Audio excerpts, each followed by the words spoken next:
YouTube पर tag TV का channel subscribe कीजिए और नोटिफिकेशन का बटन भी दबाइए। किसी किस्म का चैलेंजिंग ज़माना हो, टैग टीवी अपने व्यूज़ और न्यूज़ लाने में देर नहीं करता। आपका तावन भी हमें चाहिए। टैग टीवी को अगर आप स्पॉन्सर्स कर सकें, आप इश्तहार दे सकें, तब भी हम आपके बहुत शुक्रगुजार होंगे। ब्रेन बर्स्ट में मैं आज ताहिर गोरा आपको खुश आमदीद कहता हूँ। और जिस तरह आप जानते हैं कि brain burst doctor Sharda ji बहुत ही एक उम्दा शो आपके सामने पेश किया करते हैं। हम कुछ हफ्तों से छुट्टी कर रहे थे चूँकि लॉकडाउन है।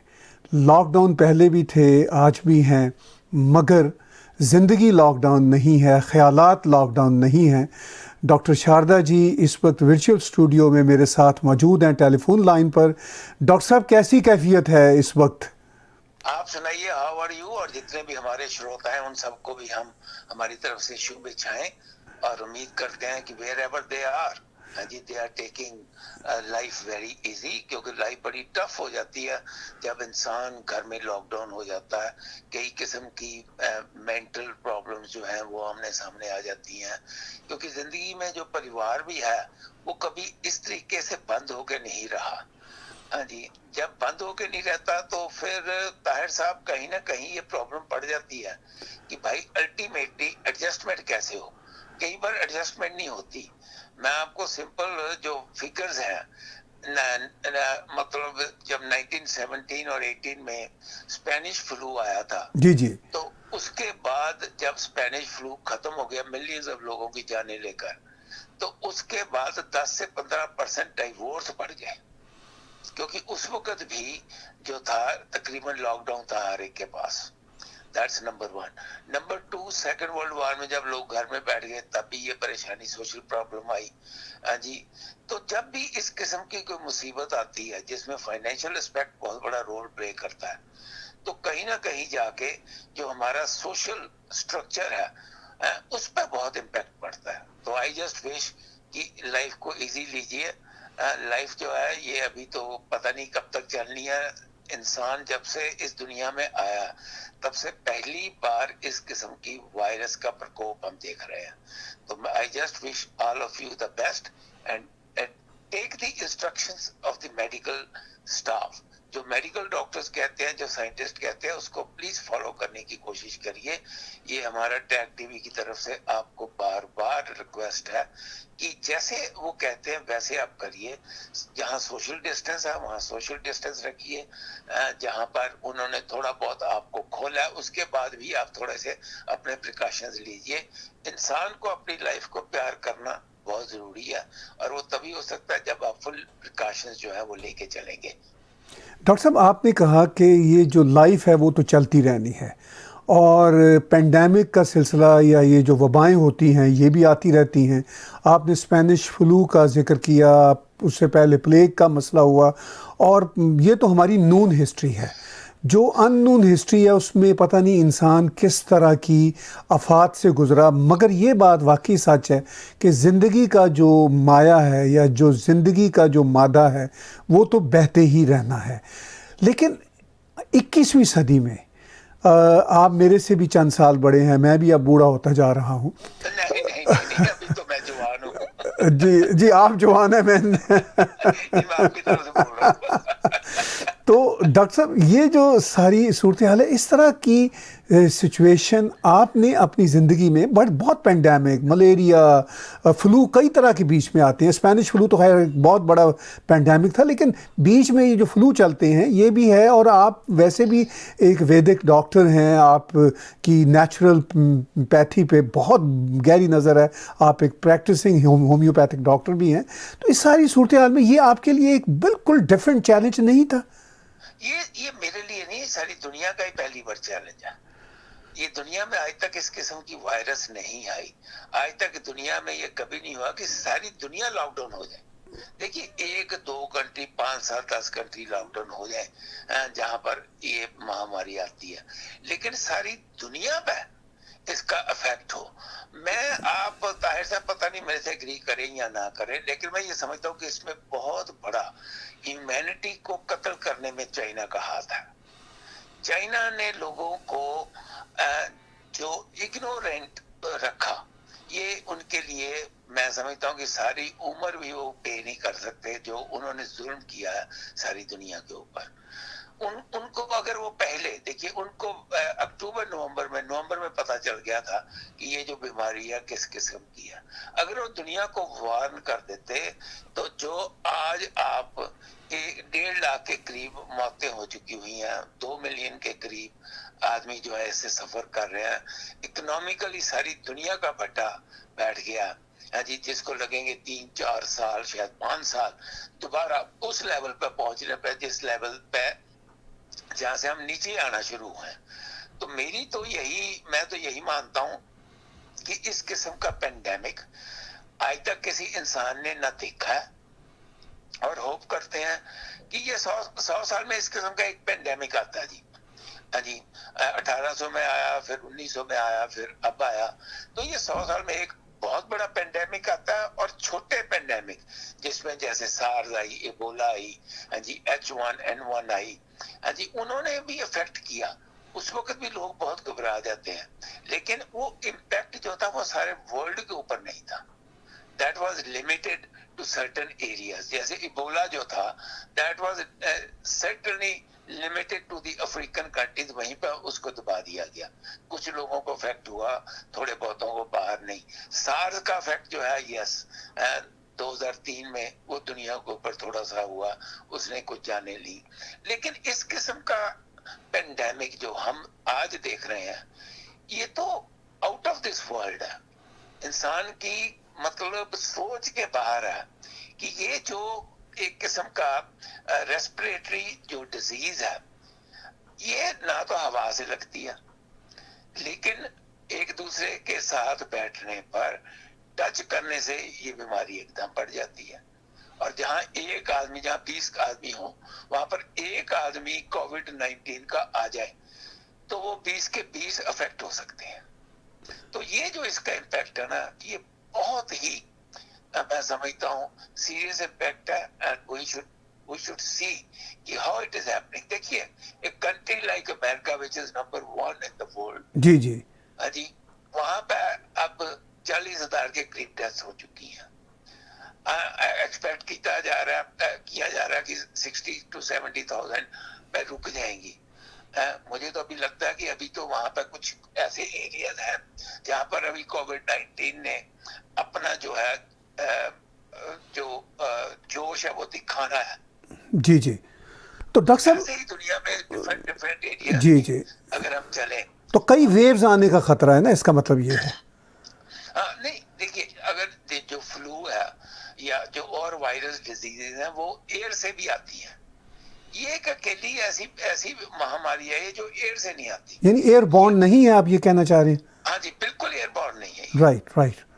यहाँ पर चाइना ने दुनिया के साथ धोखा किया। आप कह रहे हैं कि चाइना ने दुनिया के साथ धोखा किया। कल सदर ट्रंप से जब उनकी ब्रीफिंग के दौरान पूछा गया, जर्नलिस्ट ने वाज़े तौर पर सवाल किया कि आप ये बताइए क्या ये कोई बायो वेपन तो नहीं था, तो उन्होंने कहा कि मैं इस तरह की भी रिपोर्ट्स पढ़ रहा हूँ, हमारी इंटेलिजेंस एजेंसीज इस पर भी काम कर रही हैं। वो वैसे तो खुल के ये बात नहीं कर रहे, मगर ये बात भी अंदर ही अंदर चल रही है। दूसरी तरफ चीन का ये इल्ज़ाम होता है कि ये बायो वेपन लेकर आए थे। चीन की तो गवर्नमेंट के स्पोक्स पर्सन ने ये कह दिया खुल के। अभी तक अमेरिका के किसी गवर्नमेंट के स्पोक्स पर्सन ने ये नहीं कहा, मगर चीन के तो प्रेसिडेंट साहब ने ये भी कहा कि I am not happy with China, right I am going to tell you. Right he said that because I listen to every day. Right right. आज 1.5 घंटा मैं शाम को मेरा यही मेरी खुराक है। Right right. जी, मैं देखता हूँ कि किस किस्म से कॉरेस्पॉन्डेंट जो है वो सवाल करते हैं, राइट। किस किस्म से एक बिजनेसमैन पॉलिटिशियन उसकी रिप्लाई करके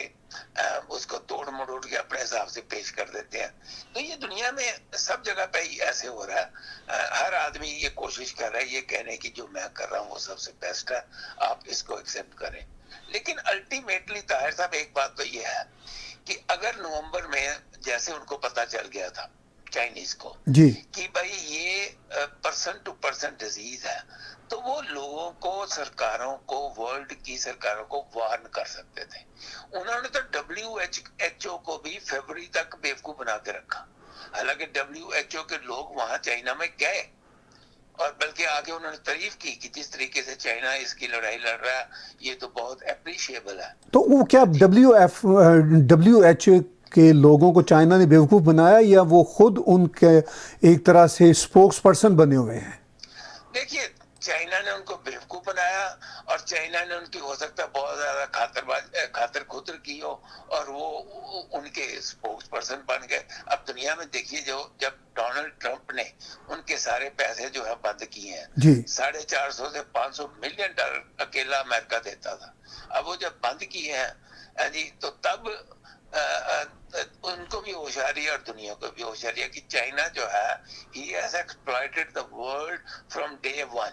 Right. China has tried to take the advantage from every corner. Right, and right. that's what they did. चाहे वो ट्रेड हो, चाहे वो लोगों को बेवकूफ बनाने की बात हो, जी अब अफ्रीका को खूब लगे हुए हैं बेवकूफ बनाने। लेकिन आहिस्ता आहिस्ता जब इस किस्म की हरकतें वो करते हैं तो लोग थोड़े से कॉशियस हो जाते हैं, गवर्नमेंट कॉशियस हो जाते हैं। मेरा ये अपना मानना है कि दुनिया में इतना बड़ा नुकसान नहीं हो सकता था अगर वो नवंबर में ये बता देते कि ये कोरोना वायरस जो है ये किस किस्म की वायरस है जी। वो उन्होंने नहीं बताया टिल फरवरी एंड तक। डॉक्टर साहब देखिए, मैं यहाँ पे कुछ अपना भी इनपुट देना चाहता हूँ चीन के हवाले से।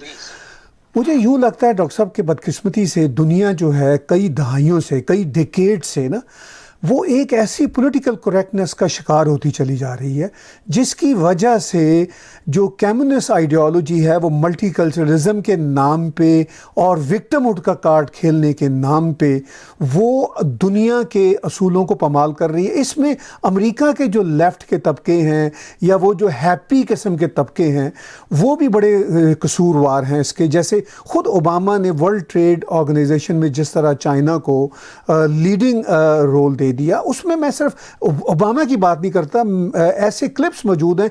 सदर बुश ने भी वेलकम किया था, उससे पहले क्लिंटन ने भी वेलकम किया था। तो ये सोचे बगैर कि ये जो कम्युनिस्ट आइडियोलॉजी है ये सिर्फ कोई कम्युनिस्ट आइडियोलॉजी नहीं है, ये अनफॉर्चुनेटली एक ऐसी आइडियोलॉजी है जो बाय हुक एंड क्रुक दुनिया में अपनी सुप्रीमेसी चाहेगी। दूसरी तरफ जो अमेरिका, यूरोप, इंडिया में जो डेमोक्रेसी है उसमें हम कई फ्लॉज भी देखते हैं, मगर एटलीस्ट डेमोक्रेसी में बात की जा सकती है, डेमोक्रेसी में मतलब अपने राइट्स के लिए लोग उठ सकते हैं।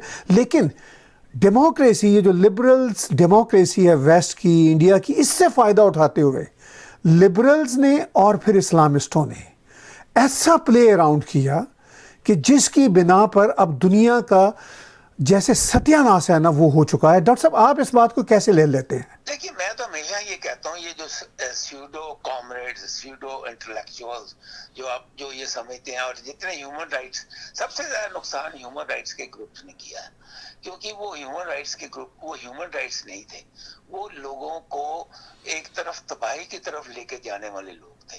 दे हैव फॉरगॉटन कि भाई जब आप ह्यूमन राइट्स की बात करते हो तो आपको बाकी उस पर्टिकुलर ग्रुप की जब आप बात करते हो तो आपको सारी दुनिया के जी नक्शे पे देखना चाहिए कि इस वक्त हो क्या रहा है। आज तक ह्यूमन राइट्स वालों ने थोड़ा बहुत शोर डाला है चाइना के बारे में। मुझे आज तक ये नहीं समझ आई, मुझे आप समझाएं, क्योंकि आप तो कम्युनिस्ट कंट्रीज में बहुत रहे हैं, 15-20 साल आपने अपने बिताए हुए हैं, कि क्या वजह है कि चाइना से सम और दी अदर सारी दुनिया जो है, हालांकि मैक्रोन ने कहा, इंग्लैंड ने कहा, जर्मनी ने कहा कि भाई चाइना को इसका आंसर देना पड़ेगा। चाइना जब आंसर नहीं देगा तो इनके पास कोई ऐसी ताकत है कि ये चाइना से वो मतलब जो है इंक्वायरी करवा सके? No, China doesn't care about that. But at the same time जब हम बात करते हैं अजी, जब बड़े बड़े ट्रम्प बात करते हैं, ट्रम्प अभी भी कहता है कि देखिए बस मैं ट्रेड इतना बड़ा मैंने उनके साथ किया, मुझे अब ये देखना है कि वो हमसे बाय करते हैं या जहाँ पर इकोनॉमी का सवाल आ जाता है वहीं पर अपने मोदी साहब भी यही कहते हैं कि चाइना हमारा बहुत अच्छा दोस्त है, हम उनके साथ ट्रेड जो है वो ठीक ढंग से करेंगे, बढ़ाएंगे। मतलब दुनिया में आज तक मुझे ये नहीं समझ आई कि what important role China has to play in your economy if you don't have a trade with them. Doctor साहब देखिए, बड़ी आप अहम बात कर रहे हैं जो मैं समझ सका हूँ।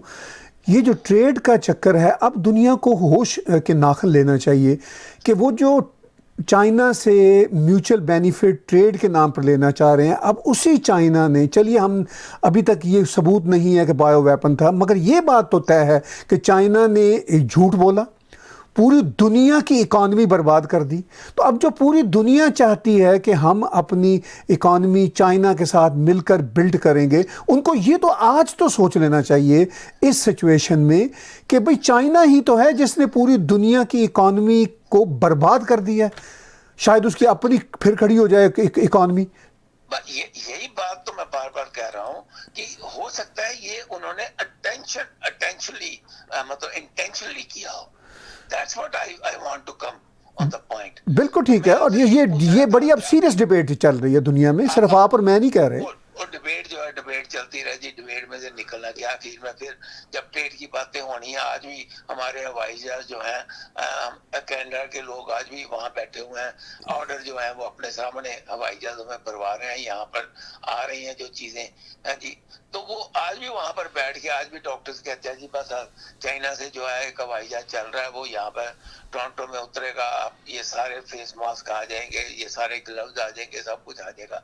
तो जब हम इस किस्म की चीज देखते हैं तो मुझे तो नहीं समझ आती, जब ये इकॉनमी खुलेगी और इकॉनमी जो है रिकवर होनी शुरू करेगी, तो तब तो उनको ये और भी नीड होगी कि हम कहाँ से बेस्ट चीजें लाकर अपनी इकॉनमी को ठीक करें। तो सेल्फ सफिशिएंट कंट्री की कंसेप्ट है ना जी, वो मुझे लगता है कि इस कोविड-19 के बाद भी शायद पूरा ना हो सके। डॉक्टर साहब मैं यहाँ पे ये शायद शामिल करना चाहूँगा, अब मैं भूल ना जाऊँ। देखिए, चाइना के साथ ट्रेड करने में या कारोबार करने में कोई मुझे भी एतराज़ नहीं है, लेकिन सवाल ये है कि जब तक वो आइडियोलॉजी है, जब तक ईवल आइडियोलॉजी, चाहे वो ईवल आइडियोलॉजी कोई भी हो, जब तक कोई कौम, कोई नेशन ईवल आइडियोलॉजी के साथ जुड़ी रहेगी, तब तक हम कैसे तोको करेंगे कि वो नेशन या वो रजीम, चले मैं नेशन की बात नहीं करता, चाइनीज़ आर गुड पीपल, लेकिन जो रजीम है चाइना की, वो तो किसी सूरत भी गुड रजीम नहीं है। उस रजीम से, उस आइडियोलॉजी को दूर किए बगैर आप बेहतरी की कैसे तोको कर सकते हैं? नहीं देखिए, वो रजीम तो अब उन्होंने, रजीम तो जैसे भी है उन्हीं के साथ डील करना पड़ता है जी। रजीम आज अगर हम देखें हंगरी, पोलैंड को, छोटे छोटे कंट्री जो हैं, टर्की को देखें जी, किस तरीके से डिक्टेटोरियल, फिलीपाइंस को देखें जी, ब्राजील को देखें, किस तरीके से डिक्टेटोरियल बिहेवियर उन सब का होता जा रहा है। लेकिन सम और दी अदर, लोगों को जब तक लोग नहीं जागेंगे, जब तक लोग उठ के जी सड़कों पर नहीं आएंगे कि हमें चाइना की चीज को नहीं बाय करना। आपको पता है ये मूवमेंट चल रही थी एक इंडिया में, right, don't buy Chinese goods. हुआ क्या अजी, 5% भी फर्क नहीं पड़ा था। दोबारा वो लोग जो है जिन्होंने मूवमेंट शुरू की थी, वो चुप करके घर बैठ गए, दोबारा वही स्ट्रक्चर जो है शुरू हो गया। तो मेरा कहने का मतलब यह है कि पॉलिटिशियनों को भी अब सोचना पड़ेगा कि अगर हम चाइना के साथ किसी किस्म का भी रिलेशन रखते हैं या हम ट्रेड ट्रीटियां करते हैं, तो उसमें we will make it sure कि Chinese don't take the advantage of that trade treaty. ये बहुत इंपॉर्टेंट है। क्या समझ आएगी लीडर्स को या नहीं आएगी, क्योंकि जो अभी अंडर डेवलप्ड कंट्रीज हैं, जो गरीब कंट्रीज हैं, हाँ जी, जैसे अफ्रीका जैसे कंट्रीज हैं या इवन एशिया में जो गरीब कंट्रीज हैं, उनको तो ये लगता है कि भाई चाइना हमें चीजें दे रहा है, हम ले लें। ये नहीं पता कि चाइना आपके गर्दन में फंदा डाल रहा है। अब आप पाकिस्तान की हवाला ले लें, पाकिस्तान में उन्होंने $200 बिलियन अभी तक इन्वेस्ट कर दिया। नहीं किया नहीं है डॉक्टर साहब, अभी तक तो शायद हार्डली 21-22 बिलियन डॉलर खर्च हुआ है। और पाकिस्तान में जो वहाँ के एक्सपर्ट्स बताते हैं कि जो खर्च हुआ है उसमें से कुछ 4-5 बिलियन डॉलर तो नज़र आता है कि वाकई खर्च हुआ है, बाकी 15-16 बिलियन डॉलर का पता नहीं चल रहा कि वो कहाँ गया, वो वापस चीन को चला गया या पाकिस्तान के कुछ जो एलीट के लोग हैं, एस्टैब्लिशमेंट के लोग हैं, कुछ उनकी जेब में चला गया। यकीनी तौर पर ऐसा ही हुआ होगा, बंदर बांट हुई होगी। लेकिन डॉक्टर साहब बात यह है कि वो देखिए ताहिर साहब, इसमें तो कोई शक नहीं कि एक्साइज चीन के ऊपर जो उन्होंने रूल्स बनाई है जी जी, वो बहुत उस पर पैसा खर्च, लेकिन डॉक्टर साहब वो $1.5 बिलियन से ज़्यादा के नहीं है प्रोजेक्ट।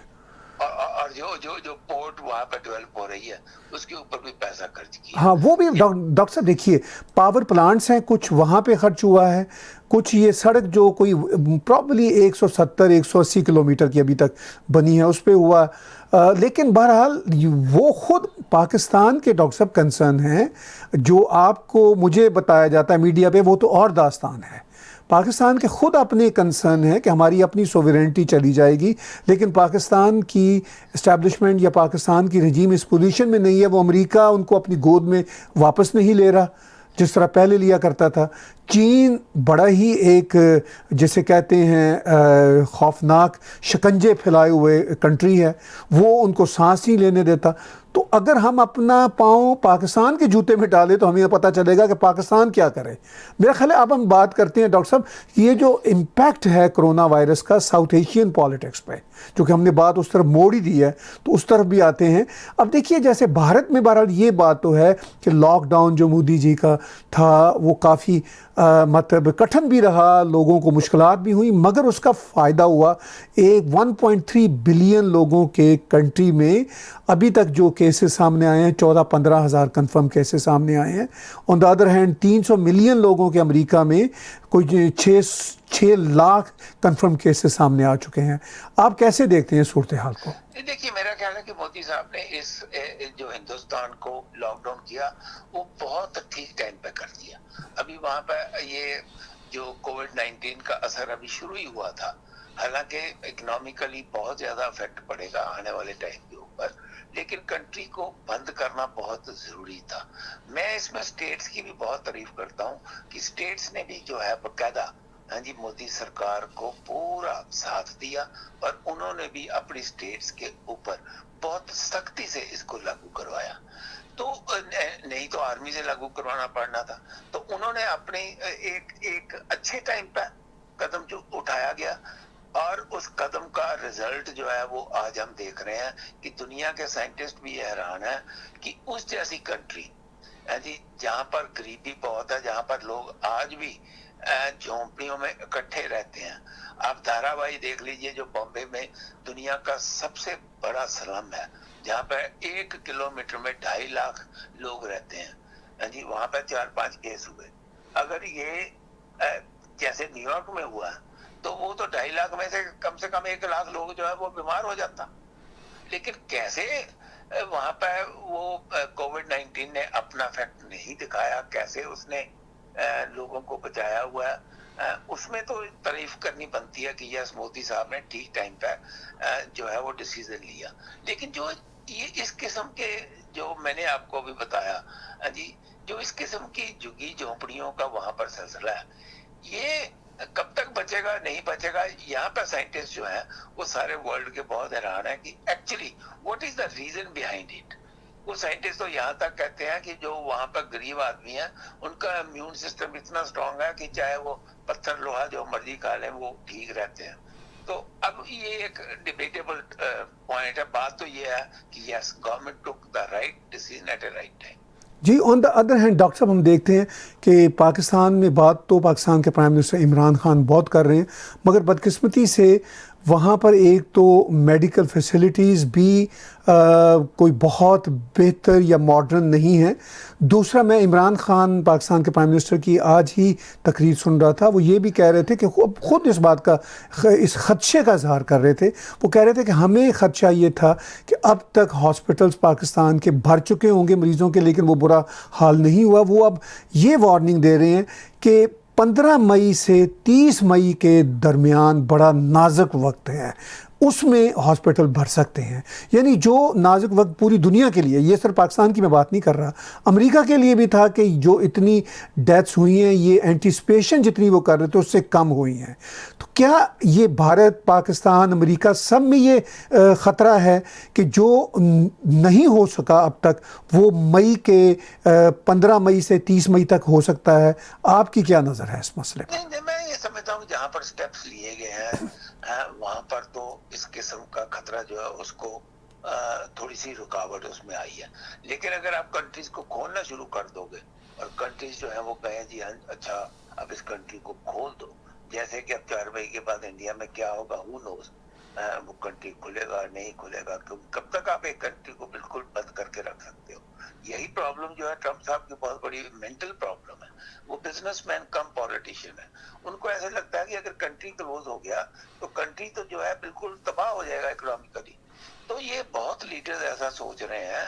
बल्कि आज आप छोड़िए, टोरंटो के मेयर भी जो है वो भी आज मीटिंग उन्होंने भी की अपने ऑफिशियल्स के साथ कि भाई कैसे टोरंटो को खोलना शुरू करें। ये एक चैलेंज है। ये चैलेंज का रिजल्ट क्या आएगा ये तो आने वाला सिर्फ टाइम ही बताएगा ताहिर साहब। उससे पहले हम जो है एक एस्टिमेट ही लगा सकते हैं कि हाँ भी ऐसा होगा। जैसे कि हम रोज स्पेशल डॉक्टर्स को सुनते हैं अलॉन्ग विद अपने ट्रम्प साहब, वो कहते हैं जी कि ग्राफ जो है अगर ऐसे चलता रहे तो ऐसे ठीक हो जाएगा, अगर इसमें कोई फर्क पड़ गया तो ग्राफ का रिजल्ट ये हो सकता है। तो जब हम किसी ग्राफिकल नजरिए से बात करते हैं तो we don't know exactly what will happen जब कंट्रीज खुलती हैं। तो जब कंट्री खुलेंगी लोग आपस में मिलना शुरू होंगे। हाँ जी, उसमें से कितने लोग जो है जैसे ना हम कोई जमीन या मकान खरीदना होता है ना ताहिर साहब, जी जी, तो हमारे एक ही वर्ड होता है location location right location. Right अच्छा, कोविड-19 में एक ही वर्ड है test test and test. Right right. जितना ज्यादा टेस्ट होंगे उतना वो कंट्री जो है वो बच के रहेगा। Testing is the most important thing. आप ये देखिए कि मुझे तो दुख आता है स्पेन जैसे कंट्री में जी इतनी जाने चली गई, जी बिल्कुल। इटली जैसे कंट्री में, या फ्रांस में, जर्मनी में, इंग्लैंड, इंग्लैंड में तबाही इंग्लैंड मच रही है। में जी। तो ये वो कंट्रीज है जो कि अपने आप को बहुत एडवांस समझती हाँ, है। बेल्जियम में छोटे छोटे कंट्री हैं, ऑस्ट्रिया, फिर ये स्विट्ज़रलैंड, छोटे छोटे कंट्री हैं और देखिए कितनी जाने गई। अच्छा डॉक्टर साहब, एक अगर हम साउथ एशिया के कंट्रीज़ पर नज़र डालें तो इंटरेस्टिंग एक एस्पेक्ट ये है कि लॉकडाउन नेपाल भूटान में भी है, वो ठीक है, बड़ा बड़ा अच्छा कर रहे हैं, लेकिन वहाँ अब तक की इतलात के मुताबिक एज ऑफ नाउ जब मैं आप और बात कर रहे हैं 0 डेथ रिपोर्ट्स हैं और जो कंफर्म केसेस हैं वो भी डबल डिजिट्स में हैं। तो ये इसका क्या आपको कारण समझ आता है? क्या उन्होंने बहुत बेहतर मेजरमेंट्स किए हैं? नहीं, ये कुछ या तो देखिए यही तो साइंटिस्ट इस वक्त परेशान है कि ये कोई वेदर का इम्पैक्ट है या वहाँ के कुछ जो वहाँ पे हवा है उस किस्म की उसका कोई इम्पैक्ट है। आप ये कहें कि नेपाल में लोग बिल्कुल जो है वो घर में बैठ गए हैं। एक जो काठमांडू है उसको तो आप कंट्रोल कर सकते हो, लेकिन जो इंटीरियर नेपाल है उसको तो कंट्रोल करना ही बड़ा मुश्किल है। मैं नेपाल में गया हूँ, मुझे पता है कि नेपाल की क्या प्रॉब्लम्स है। इसी तरीके से हाँ जी, भूटान को आप कंट्रोल कर सकते हो, Bhutan is fine, Bhutan can be control क्योंकि वहां पर किंग है और वो लोग किंग को जो है उसकी मानते भी है। But at the same time other countries आप देखिए, आप एशिया में कोई एक कंट्री थोड़ा इंडिया या ये पाकिस्तान, एशिया में और कितने कंट्रीज हैं। कोरिया ने देखो कैसे संभाल लिया जी। आप ये देखिए कि जापान को इस वक्त प्रॉब्लम है, लेकिन आप देखिए इंडोनेशिया जैसा कंट्री जहाँ पे इतनी गरीबी है, इतने लोग जो है इकट्ठे रहते हैं फिलिपाइन में, वहां पे उतना बड़ा नुकसान नहीं हुआ जितना वेस्टर्न कंट्रीज में नुकसान हुआ है। डॉक्टर साहब, श्रीलंका की मैं सूरत देख रहा हूँ, श्रीलंका में बहुत कम नुकसान हुआ है और हम मतलब विश करते हैं कि वो कम ही रहे नुकसान। बांग्लादेश जो मतलब एक हैवी पॉपुलेटेड कंट्री है, वहाँ पर भी इतना नुकसान नहीं हुआ, वो भी अभी तक डबल डिजिट में ही डेथ्स जा रही हैं। तो scientist are flabbergasted about this thing। Right, ये कैसे हो रहा है? क्यों एशिया, उनको ये था कि Asia will be the worst part of the world in कोविड-19 और एशिया इस वक्त सबसे जी जो है बढ़िया आगे अपने रिजल्ट शो कर रहा है। आज अब अफ्रीका मैं आप देखिए, मलेशिया देखिए, जी आप थाईलैंड देखिए, हाँ जी, आप उधर जो और कंट्रीज हैं उनको देखिए, वियतनाम को देखिए, ये जितने भी कंट्रीज हैं, जी जी ये या तो वहां का कोई ना कोई एटमॉस्फेयर का इम्पैक्ट है, या आने वाले टाइम में हमें पता चलेगा, क्योंकि साइंटिस्ट बड़े जो है वो हैरान है जी। कि what is happening around it. नहीं नहीं डॉक्टर साहब, आप देखिए कि आप भी हैरान होंगे, मैं भी हैरान हूँ। नहीं नहीं बिल्कुल हैरान है। जैसे अफ्रीका में ना तो कोई इलाज मुआवजे की बेहतर सहूलतें हैं, अफ्रीका के बहुत सारे कंट्रीज 0-0 डेथ दिखा रहे हैं और कोई बड़ा इम्पैक्ट भी नहीं है। साउथ अमेरिका में इवन ब्राज़ील को, पीरो को छोड़ के, या एक दो और कंट्रीज़ जो इफ़ेक्ट हुए हैं, बहुत सारे कंट्रीज़ इतनी लपेट में नहीं आए। इवन चाइना के जो पड़ोस में रहने वाले, उनके अपने जो अलायंस में रहने वाले कंट्रीज़ हैं, हांगकांग और सिंगापुर, वो बड़ी बेहतर सूरत हाल में हैं। तो ये वाकई ही ये एक ऐसी मिजरी है या एक ऐसा पजल है जो साइंटिफिकली मैं समझता हूँ, इसमें मैं कोई ऐसा मिरेकल नहीं देख रहा, मैं साइंटिफिकली आप ही की तरह समझने की कोशिश कर रहा हूँ कि ये कैसे होगा। देखिए, मैं तो अल्टीमेटली अगर अगर मेडिकल पॉइंट ऑफ व्यू से देखूं, तो मुझे तो लगता है कि जो एटमॉस्फेयर है वहां पर उस वक्त, हाँ जी, हो सकता है कि उसका बहुत बड़ा इम्पैक्ट इस पे हुआ। That's number one. Number to, जो लोगों की आपस में एसोसिएशन है, हाँ जी, हो सकता है कि वो इतने केसेस ना हो, आपस में ना मिले हो, उसका इम्पैक्ट हो सकता है। लेकिन कुछ भी हो, वो इम्पैक्ट तो यहाँ के लोग भी अक्लमंद थे, यूरोप के लोग से ये लोग भी बड़े अक्लमंद थे। वहां पे किस तरीके से तबाही मची है, आप ये देखिए, यूरोप के 4 कंट्रीज को ले लें, अमेरिका के 4 कंट्री को ले लें, 80% लोग यहाँ की डेथ्स यहाँ पर हुई हैं वर्ल्ड। बिल्कुल ऐसा ही है, ऐसा डॉक्टर साहब नहीं 80%। मैं बल्कि अगर आप मैं कैलकुलेट करने की कोशिश कर रहा था कल भी, मैं तो कहूँगा कि ये आलमोस्ट 90% के करीब है। इनफैक्ट चूँकि बाहर के मुल्कों में, वेस्ट से बाहर के मुल्कों में जो मुतासर होते हैं कंट्री, वो चीन जहाँ से ये शुरू हुआ था, अब चीन से जो नंबर आ रहे हैं उनके बारे हम यकीन से नहीं कह सकते, लेकिन तो यकीन किया नहीं जा सकता। हाँ, लेकिन ये एक बात तय है कि जो चीन के आसपास के मुल्क हैं या एशिया के जो दूसरे मुल्क हैं, जापान, यहाँ पे south Korea, Taiwan, Vietnam, Singapore, Hong Kong, Philippines, यहाँ पे अगर कम रेशो है, तो मैं ये अब साइंटिफिकली समझने को तैयार हूँ कि हो सकता है कि चीन में उतने ही हो या उससे कुछ ज़्यादा हो जितनी चीन बताता है, लेकिन कोई ऐसा नहीं हो सकता कि चीन में बहुत ज़्यादा होंगे अगर हम एरिया वाइज जाएँ तो। अच्छा, मैं समझता हूँ कि वुहान में जिस तरीके से उन्होंने पहले दिन 60 मिलियन लोगों को, जी, वो एरिया जो था 60 मिलियन लोगों का, उसको टोटल लॉकडाउन कर दिया था। 2 महीने लॉकडाउन रहा वो। Right right. जी, बिल्कुल 2 महीने। अब उनका ये दावा है कि हमने तो टोटल इस पर कंट्रोल कर दिया। अब जो हमारे केसेस नए आ रहे हैं, वो सिर्फ वो लोग आ रहे हैं, जैसे कि अभी रशिया से लोग आए या बाहर से लोग आए, वो लोग जो है वो लेके आ रहे हैं। हम उनको कंट्रोल करने की कोशिश कर रहे हैं।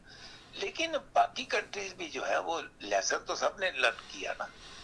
मैं सिर्फ ये जानना चाहता हूँ कि आपने इतने कंट्रीज का नाम ले लिया वहां पर साउथ एशिया में, लेकिन साउथ एशिया में, साउथ अमेरिका में भी आई है, अफ्रीका में भी अगर आप देख लें, स्वाय साउथ अफ्रीका को छोड़ के या नाइजीरिया को छोड़ के, तो ये आफ्टर ऑल ये क्या करिश्मा है कि यहाँ पर जो है कोविड-19 ने जी अपना इम्पैक्ट नहीं दिखाया।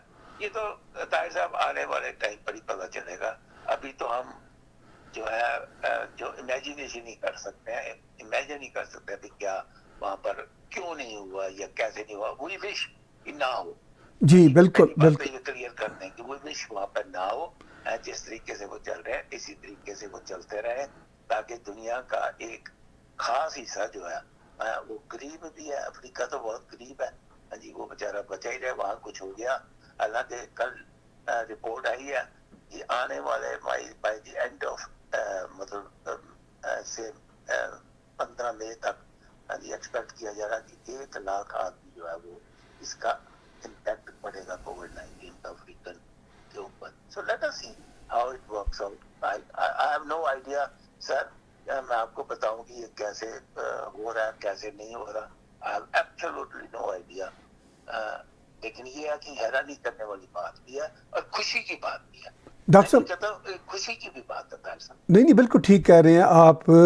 जैसा कि मुझे याद है, आप और मैं बात कर रहे थे 2-2.5 महीने पहले, जब ये चीन से शुरू, मतलब चीन से शुरू तो पहले ही हो चुका था, जब चीन से ये बाहर निकलना शुरू हुआ और अभी इतने नंबर नहीं बढ़े थे, तो हमें तब भी बड़ा ख़तरा लगता था कि ये बड़ी तबाही मचाएगा, और यकीनन इसने बड़ी तबाही मचाई है। मगर हम दुआ करते हैं कि उतनी खौफनाक तबाही ना मचे, इस पर काबू पाया जाए। इसके लिए मेडिसन जितनी जल्दी दुनिया के साइंसदान दरियाफ्त कर सकें उतना ही अच्छा है। लेकिन ये बात बिल्कुल आप दुरुस्त कह रहे हैं कि आप और मैं, हम क्या हैसियत में हैं किसी किस्म की प्रेडिक्शन करने में।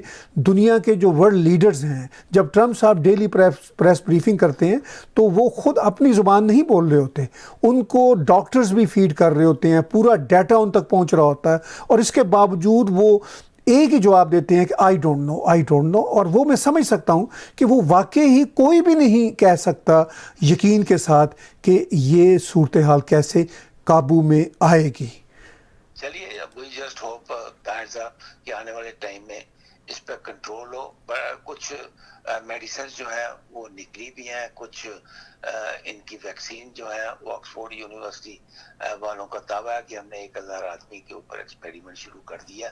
यूजली क्या होता है, जब भी कोई वैक्सीन बनती है पहले वो एनिमल्स के ऊपर जो है ना उस पर एक्सपेरिमेंट किया जाता है, लेकिन क्योंकि टाइम नहीं था, दुनिया जो है तबाही की तरफ जा रही थी, तो ऑक्सफोर्ड यूनिवर्सिटी के साइंटिस्टों ने डायरेक्टली 1000 ह्यूमन बींग्स के ऊपर जो है वो मतलब उनको इंजेक्ट किया, और उनकी उम्मीद है कि by September we will have this vaccine in millions and millions. उसमें भी उन्होंने कहा कि चाइना में इसकी प्रोडक्शन बहुत तेजी से होगी, इंडिया में इसकी प्रोडक्शन होगी, और अमेरिका में भी इसकी प्रोडक्शन हो सकती है। ये उन्होंने 3 कंट्रीज के नाम लिए बकायदा कि इन कंट्रीज में जब हमारा सक्सेसफुल हो जाएगा एक्सपेरिमेंट, तो then these 3 countries will produce in billions, जो कि लोगों के पास जा सकते। डॉक्टर साहब, बहुत बहुत शुक्रिया। आज हमने ब्रेन बर्स्ट में जो सूरत हाल है, काफ़ी दिनों बाद ब्रेन बर्स्ट कर लिया उस पर। उम्मीद करते हैं कि जब तक वर्चुअल जी ये कॉन्फ्रेंसें और वर्चुअल ये बातें होंगी, तब तक हम करते रहेंगे। जब हमारा खुलेगा तो naturally we will the first one to come on the air. बहुत बहुत शुक्रिया डॉक्टर साहब, thank you very much. Thank you. All the best. And हर ह्यूमन बीइंग के लिए हम यही दुआ करते हैं कि please take care of yourself. Thank you doctor साहब, take care of yourself. Viewers, आपने बातचीत सुनी ब्रेन बर्स्ट में डॉक्टर शारदा के साथ मुझ नाचीज़ की, और आज की बातचीत देखने और सुनने का बहुत शुक्रिया। YouTube पर टैग टीवी का चैनल सब्सक्राइब कीजिए और नोटिफिकेशन का बटन भी दबाइए। किसी किस्म का चैलेंजिंग ज़माना हो, टैग टीवी अपने व्यूज़ और न्यूज़ लाने में देर नहीं करता। आपका तावन भी हमें चाहिए। टैग टीवी को अगर आप स्पॉन्सर्स कर सकें, आप इश्तहार दे सकें, तब भी हम आपके बहुत शुक्रगुजार होंगे। Subscribe Tag TV YouTube channel and press the notification button.